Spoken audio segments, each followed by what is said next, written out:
VenomousStare back with another StarCraft 2 cast. This time we have one of my all-time favorites in the bottom right, an American macro Terran named Matt Foxer Harris, a bio player known for his exceptionally crisp micro, facing off against a very talented 6.1k plus MMR player named Prototype. A Zerg player who Matt Foxer Harris is facing off against in a tournament setting. This is a best of 3, and this is the only game I am going to be offering in terms of this specific best of 3, because this is one of those games so good that it knocks your socks off and you just have to see it. So Foxer's down here in the bottom right. He has a very good stream. I encourage you to check it out very heavily. He's very fun to watch, incredibly crisp micro, and if you're Terran especially, I would urge you to watch it. His opponent I don't know much about. It's a guy named Prototype, but he's very highly rated on the NA ladder. And if you look at his build here, it's standard stuff. He's taken an expo, he has his stuff rallied out here, and he is making a pool while his gas is mining. And Matt Foxer Harris has a little bit of a lag spike here, and he's going to pause and wait till it passes. Foxer, of course, is going for a fast expand as well as a Reaper. Now, if you're not aware of Matt Foxer Harris, this is a guy who basically plays like Marine King Prime, but a little less greedy and a little bit less abusive, and he's white. Matt Foxer Harris is from America. He is a micro-based Terran player who is very talented and has a very interesting stream. He doesn't really do the blinds 3cc bit that Marine King did. He plays much more standard, as we see him take a second gas here. And he's going to scout around and do a little bit of a bunker block on the third base. Kill the drone here on the third and then cancel it, which is nice. Anything you can do to delay the Zerg third is exceptionally powerful, because the Zerg really does want to just rush out that third base and get it as quick as possible. Notice the Zerg player only has 2 guys on gas. That is something that is very common these days, as Foxer targets the creep tumor and gets it. Very underrated but important move to snipe that creep tumor. Now, Blizzard recently made a nerf to the creep tumor, because in the past the Zerg player, if they had a creep tumor laid, they could spread the creep tumor and then cancel it if it was pressured. But now they can't do that. However, that was the initial creep tumor, so it could not have been cancelled. Matt Foxer Harris going for a tech lap here, almost certainly going to come swap it onto the barracks to go for Banshee or Raven. Double Hellion out here. This is incredibly standard for Foxer. This is the I want to know what you're doing, I want to know how to defend against what you were doing opener. A little bit of double Hellion action here. This is a very intelligent way for the Terran player to keep the Zerg player honest. Perfect Zerg drone saturation here for Prototype, who's just pumping drones. You can see here 5 drones on the way, another queen. This is just standard Zerg macro play. You got an OV here to spot for mid-game pushes. A queen out here trying to spread the creep out to the third base. This tumor should go right here. This tumor, of course, pressing out to the middle as the queen is eager to lay another tumor down into the middle.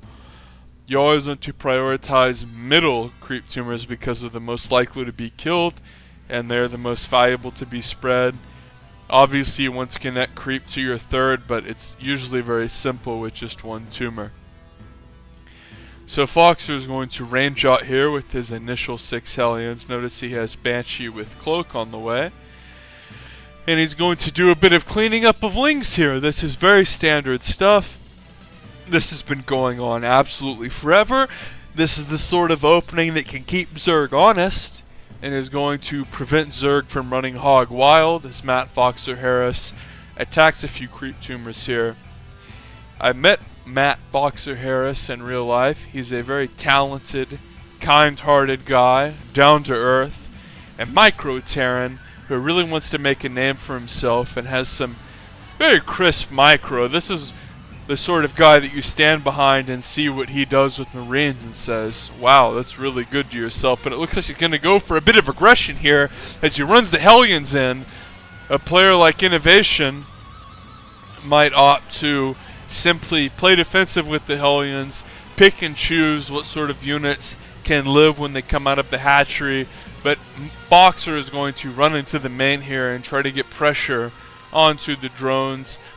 And this maneuver is very risky because with Lings and Queens out, Foxer is going to lose quite a bit here. And what did he kill? He killed 11 workers, so that's respectable. And if we go to workers here, the Zerg is only up by 1, which is nice.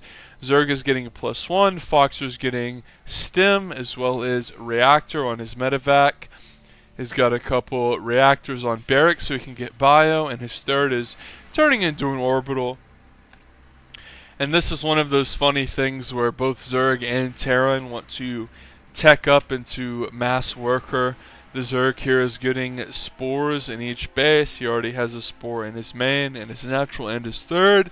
The third and the natural both have double spore.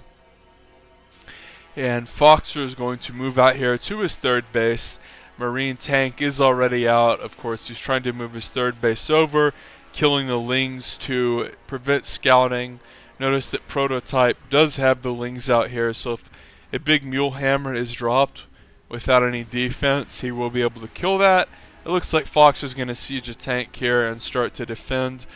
Oftentimes you will see a couple depots go down both here and here with the third base being taken.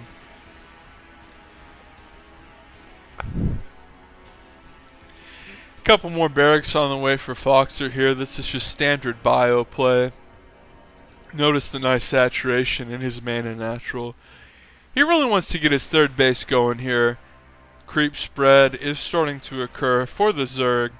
Zerg really wants to just run hog wild with the creep spread and just get it absolutely everywhere to protect themselves. Fourth base is about 80% of the way done. Third base is saturated. Natural is saturated, as well as the main, which the natural is a layer.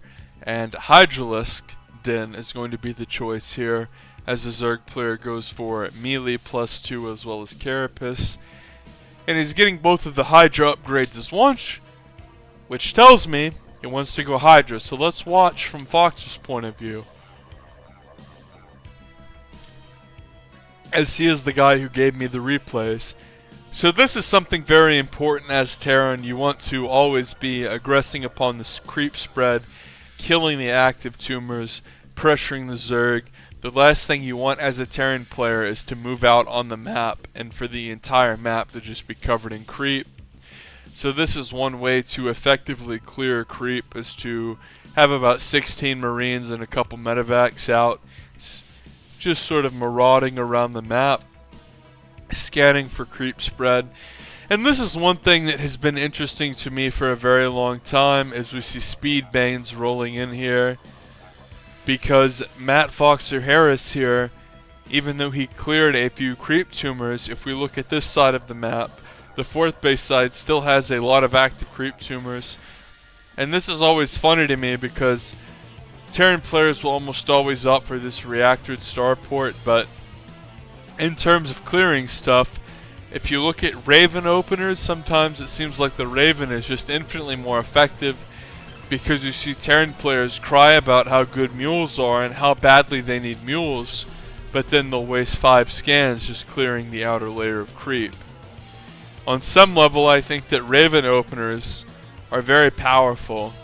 Back in the day, Raven openers were strong because the auto turret was just laughably imbalanced, and you could just drop a couple in the natural and get 7 kills guaranteed.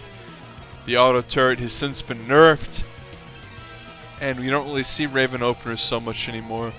Couple sensor towers coming up for Foxer as well as +2. +2 finishing for the Zerg, as well as Hydralisk speed, as well as an infestation pit. So we could see a hive coming up here pretty quick for the Zerg. Foxer's done a good job of limiting the Zerg's creep spread, as the creep spread is sort of about 33% the way across the map. Remember, Foxer does have a third. He's working on a fourth base here. as this is turning into quite the macro game. 2-2 in concussive shell on the way, 2 factory tank production, as well as a steady stream of Marauder Banshee. And by Marauder Banshee, I mean Marauder Marine on the way. As these Banshees are on patrol, they're trying to just play a little bit of defense. Fox are pressuring a bit.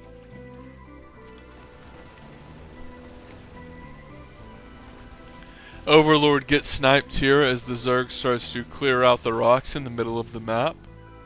And if we look at Camp Zerg, he's teching up into Hive, getting a 3rd evolution chamber. His main is still looking beautiful. And his 4th is alive and kicking. And if we go to income, the Zerg is a little bit ahead. Foxer picks up when he sees the Banes.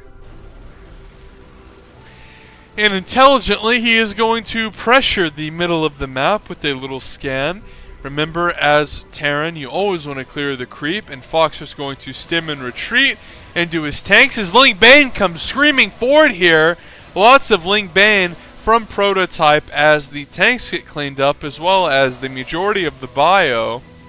And Foxer will bring a lot of his bio over here to the center of the map, only to be cleaned up. The Zerg elects to try to take a 5th. Foxer's going for 2-2, which is almost done, as well as +1 for ground mech units. And here a ground mech unit is sieging up. Unit stim here for Foxer as 12 Lings are being made, and this tank is really the money maker. It's being focus fired on the Banes, which you don't see nearly enough. And speaking of seeing nearly enough, you have a Banshee and a few Marauders out, which makes it really hard for the Banes.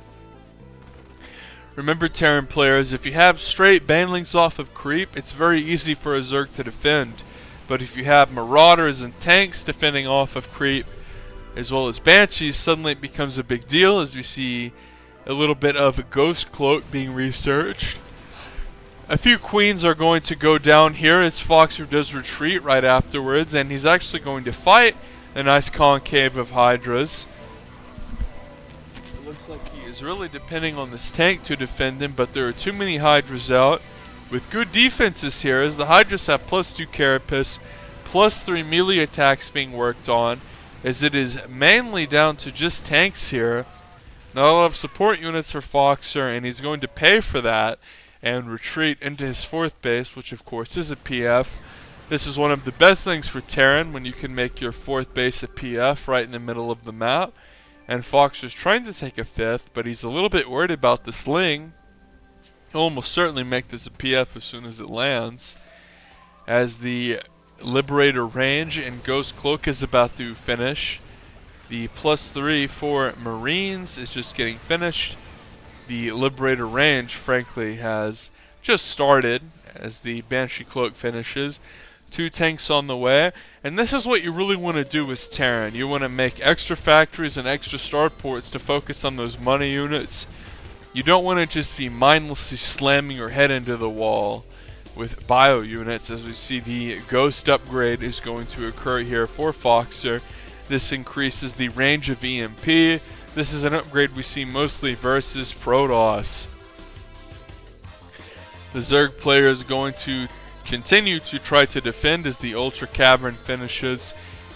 Adrenal Glands are on the way, as well as +3 attack, +3 defense, and +2 range attack. 20 Lings. Foxer's still just trying to get this +3 attack. He really needs +3 defense as well.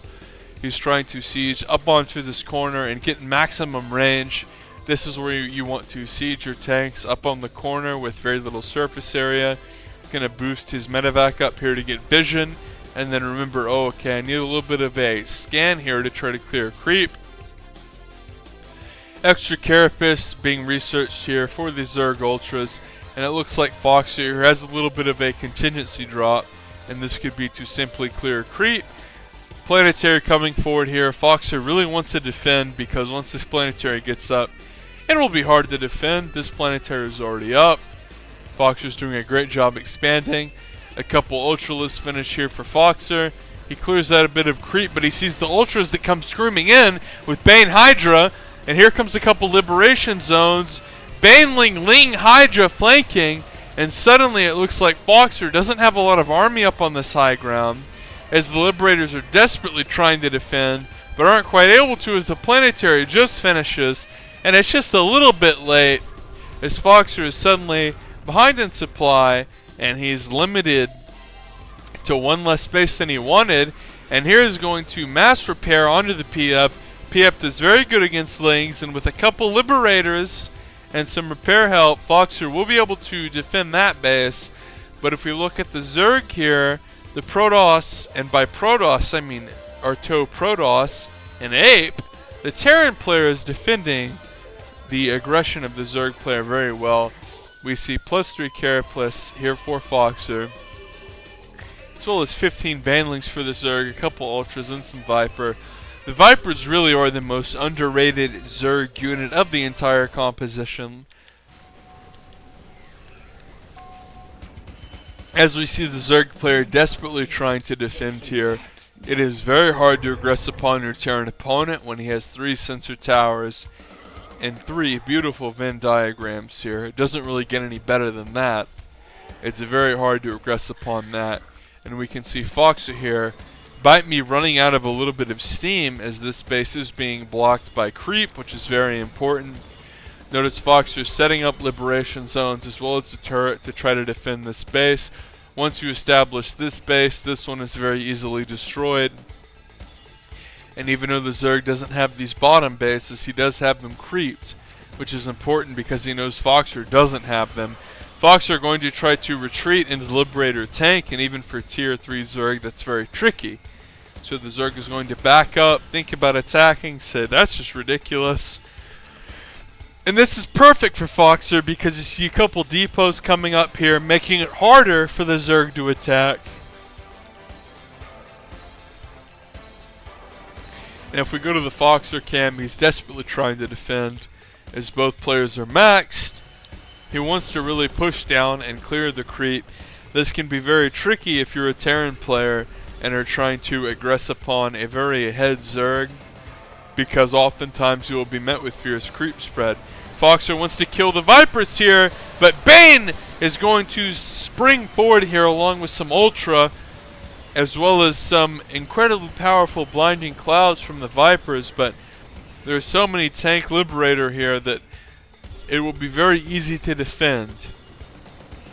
Much like having unlimited quarters playing the Simpson arcade game with your first girlfriend. It's going to be very easy to beat because you have so many money units. In the arcade game, it's quarters. In this game, it's tank Liberator. And we can see Foxer here is leapfrogging forward with a bit of tank Liberator here. Very intelligent play. He kills this base off. I don't think he knows about this base. It's a little bit out of range. Viper Hydra screams forward here. Gets some interesting spells down onto the power units of the Terran player. The tanks and the Liberators were just brutalized there by the Vipers. And we can see that the 6k plus 3-3 MMR Zerg is going to pick up an orbital here. And he will retreat after a command center does in fact escape. But Foxer really just wants to land this and make a planetary, let's be honest. 4 Libs and a dozen Marines are coming up here for a Terran. Viper Ultra coming up for our Zerg. The Zerg really needs to take these bottom bases, and it looks like he's thinking about it here with this drone. This is really important. When Terran expands towards you, generally you want to expand away. They're going to be way more likely to siege the money units up by where their expansions are, like you see this game. The Zerg player should have aimed to take these 2 bases much earlier.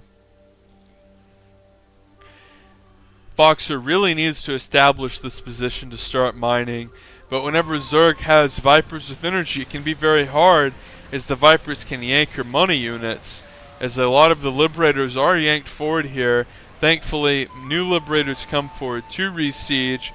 If we go to G here, Foxer does have 3-3 for his bio and range for his Liberators, but he doesn't really have Liberator attack upgrades, which you see very frequently in this game type. Oftentimes that upgrade can be exceptionally powerful. Foxer lands his CC here. He really wants to make this a planetary and establish this. It's such an important base, arguably worth repairing here, as it's at about half health. And Foxer here, with a little bit of a marine drop, did kill this base. Love to see that. Or at least this area over here. It's hard to say base because I'm about 12 shots deep into Kentucky Gentleman and don't have a perfect memory. But Foxer's going to drop off into this south side base where he's going to be able to land. And it looks as though Foxer is starting to choke the Zerg out. This is a very well played game by him as he leaps up to 20 supply ahead or so.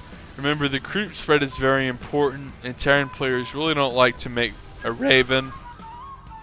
They just would rather waste a bunch of scans, which is funny because the average Terran player will tell you the scan is sort of this inadmissible, invaluable commodity that can't be wasted, and then they'll waste 50 fucking scans clearing your creep.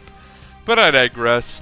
Foxer is going to siege up here both with Liberators and tanks and establish an infallible position, and this is just hell on earth to attack into a Zerg.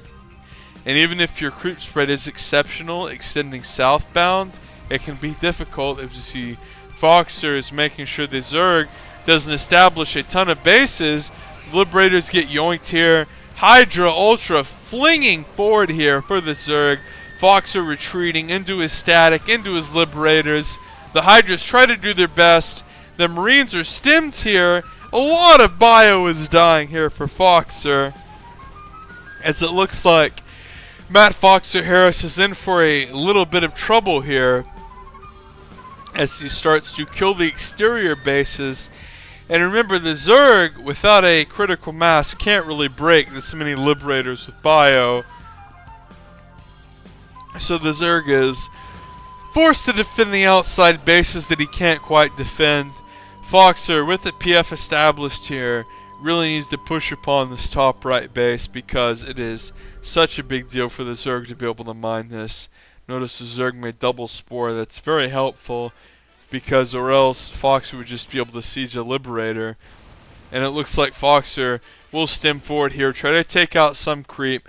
And notice anytime Foxer's in deep shit, he's just going to retreat to this very steadily secured base position. And it's almost like a fourth, but it really is more of a fifth. The PF is up here, the sensor tower is up, Foxer's building turrets. And this is just textbook TVZ. This is what you want to do. You want to be very obnoxious and annoying with your tech units where you're defending around your fifth base, while you pressure the Zerg's fifth, and then you want to just expand on the opposite side of the map with planetary fortresses and hold with SCVs and mules if possible. And notice Foxer has been putting so much pressure on the Zerg that there's really no way that the Zerg is going to be able to attack these bottom bases down here. The Zerg has gotten sort of upset and saying, fuck it, I'm going to take these bottom bases, but Foxer is intelligent, he's 3-3, he's queued up some Shift A moves, and he's trying to do some real damage here. And he'll pick up here and do a little bit of QT micro, and this is just classic Terran. You attack one side of the map with a drop and then go for the other side. He's going to kill the bottom left. Right as he kills the bottom right, this is textbook Terran play here from Matt Foxer Harris. I love to see this. He's going to siege up some Liberators here to make his fourth base unattackable. You gotta love this, because suddenly, even though the Zerg is feeling sort of good about killing this, he's also feeling very nervous about the incoming attack, because Zerg players in situations like this often feel like they are unable to attack in the positions they want. So Matt Foxer Harris will continue to be aggressive and attack forward. Despite the lack of upgrades on his Liberators, we can see here he's doing a very good job pressuring the outside bases as he pushes the other outside bases. And notice he's only stemming a few units to pick off the base here. He's not committing a whole army. And then whenever the Zerg player wants to attack, he stems and runs into Liberators. So this is a very patient game from Matt Foxer Harris. This is the sort of play style you want to emulate. And even though he takes some bad bane shots there, as well as a parasitic bomb up on an air unit, with all the Liberators here, it will be actually somewhat difficult to break with this PF. Remember, when you have a very exposed 5th base PF like this, you want to rally all your stuff out here, including your tech units. This is the sort of thing that Tank Liberator holds up very well against. And even though this base is half health, I'm just surprised that Foxer hasn't stemmed a few units in here and killed it yet. As we're going to flip over to the Foxer cam and see what he's doing for a second. He has a ton of minerals and not a lot of gas. As we can see, the Zerg player is pretty much broke. We can turn on the income tab. Matt Foxer Harris ahead over 30 workers, doing very well. He's just going to keep expanding.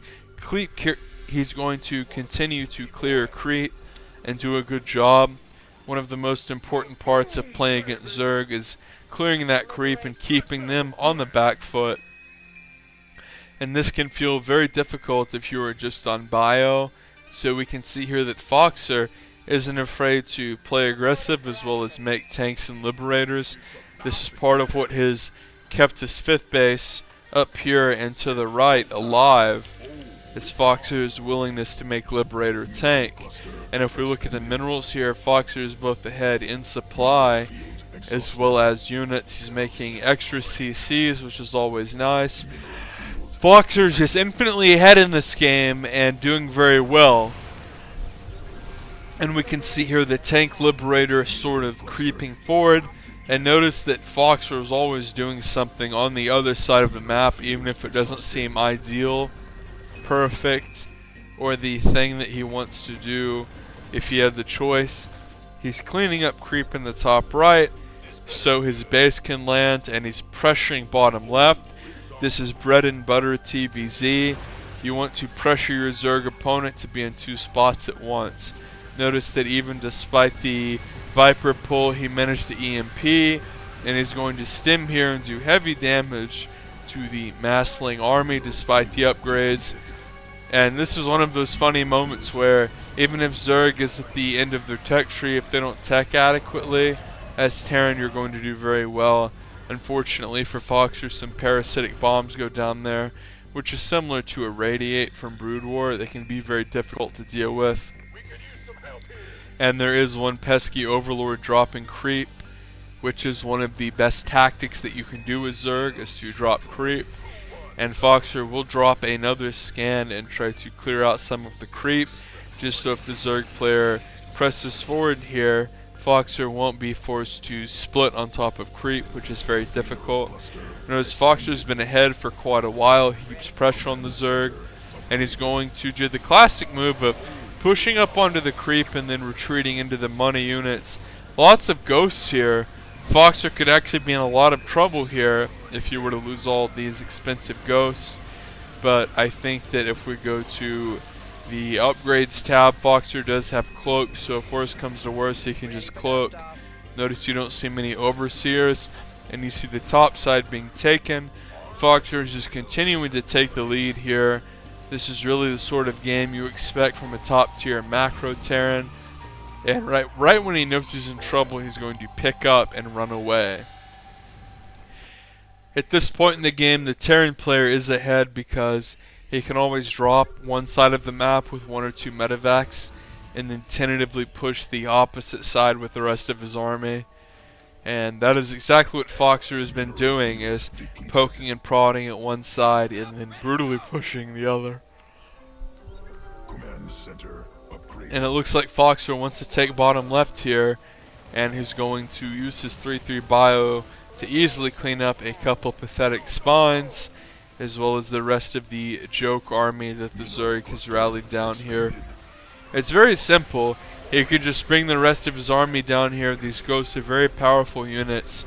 He can put pressure on his opponent and EMP or snipe the spellcasters. And even though it seems difficult, since Zerg always has to be a base ahead and Foxer is pressuring so much, it's really not as difficult as you might think. The Zerg is really running out of steam here. He's at under 100 supply. He's about half the supply of Foxer, who has a very sophisticated army. Ghost Marine Marauder, Medevac, Liberator, Tank. The Zerg is on more of a mid-game army, despite the fact he has a paltry force of Vipers. And a couple bases die there, prototype GGs. Make sure you subscribe to both me and Matt Foxer Harris. Hope you enjoyed that.